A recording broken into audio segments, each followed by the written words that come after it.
নমস্কার বন্ধুরা, চলে এসেছি মিনতি রান্নাঘর নিয়ে। আজকের আমি নিরামিষি পনিরের তরকারি বানাতে চলেছি। দেখুন, আমি পনিরটার মধ্যে দেখুন লবণ আর গোলমরিচ ভালো করে মেখে নিয়েছি। মেখে নিয়ে পনিরটাকে ভেজে নেব। নিয়ে মশলার মধ্যে আমি কাজু, আদা, কাঁচা লঙ্কা, টমেটো একসঙ্গে বেটে নেব। নিয়ে ফুলকপি আলুটা ভেজে নেব ভালো করে। কেন ফুলকপি আলুটা একটু আগে ভেজে নিতে হবে লাল লাল করে। ভেজে গাজর, বিনস দিয়ে দেব।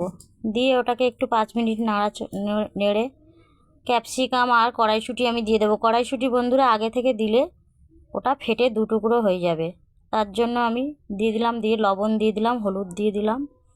দিয়ে নেড়ে চেড়ে আবার ভালো করে ওটাকে কষিয়ে জল দিয়ে দেবো। আমি জল দিয়ে আগে সব সবজি সেদ্ধ করে নিই।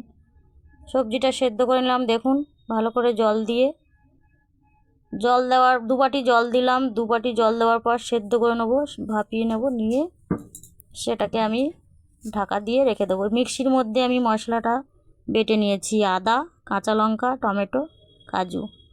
লবণ দিয়ে দিলাম, জিরে দিয়ে দিলাম 1 চামচ, ধনিয়া দিয়ে দিলাম, হলুদ, আমি গুঁড়ো লঙ্কা ব্যবহার করব না, একটু মিষ্টি দিয়ে দিলাম। তেলের মধ্যে, সাদা তেলের মধ্যে পনির দিয়ে দিলাম।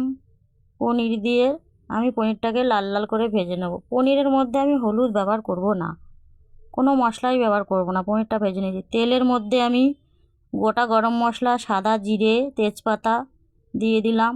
দিয়ে আমি যে মশলাটা বেটে রেখেছিলাম মিক্সির জারে, সেই মশলাটা দিয়ে দিলাম। দিয়ে মশলাটাকে লাল লাল করে ভেজে নিলাম। নিয়ে আমি পনিরটা দিয়ে দিলাম।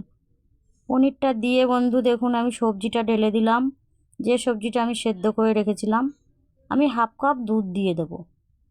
দুধ দিলে খুবই ভালো লাগে খেতে, আপনারা না দিয়েও খেতে পারেন যেহেতু কাজু বাটা পড়েছে। তারপরে আমি দেখুন গরম মশলা দিয়ে দেবো, ধনে পাতা দিয়ে দেবো। দিয়ে খুব ভালো করে আমি ফোটাবো।